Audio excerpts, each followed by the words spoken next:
Ayan, meron ng mani. Hello po. Pabili nga pong mani. So wala pong barya guys. So magpapabarya pa siya. Craving satisfied na naman tayo. Kakain tayo ng mani. The best talaga yung second day ko dito sa Maynila. Hello everyone. It's me again. Ricky! So ngayong araw guys, samahan nyo akong bumili ng mani. So pangalawang araw ko na dito sa Maynila. Siyempre po, bibili po tayo ng mani. Ito rin kasi isa sa rason ko bakit ako pumunta ng Maynila guys. Kasi yung mani nila dito. Po.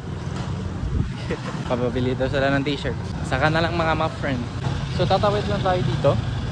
For sure ako na meron na silang mani. So bibili ako ng may balat. Tsaka yung walang balat na maanghang. Sarap pag muni-muni dito. Ayan. Dito sa Maynila guys, ang daming nag-ano ng mga e-bike. Like wow. May mani na ba? Ayan, meron ng mani. Hello po. Pabili nga pong mani. Apo. Tsaka ito din po sa mani. Wala ko yung balat. Po? Wala po. So maya guys, tikiman time na. Sa tindahan ko, napinok sa barya.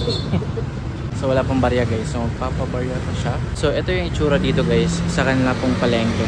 Ayan. Ayan no.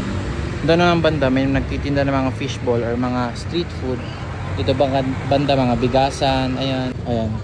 Ang dami mo talagang ma-explore dito sa Maynila. Swear. And like andito lahat, kahit saan ka mo mapunta, left or right man yan. Thank you po. Eto na siya guys, yung ating piniling mani. Craving satisfied na naman tayo. Kakain tayo ng mani. The best talaga yung second day ko dito sa Maynila. Swear. Pero dito sa Maynila, yung 10 pesos nila, ganito na karami, ganito pa kataba yung kanilang paper or paper bag. Diba? So ngayon guys, tikiman time na. Ito namang napili ko is yung manghang to na may balat. Dami pang bawang. Ano? Kita nyo ba? Sarap. Ang sarap. Grabe.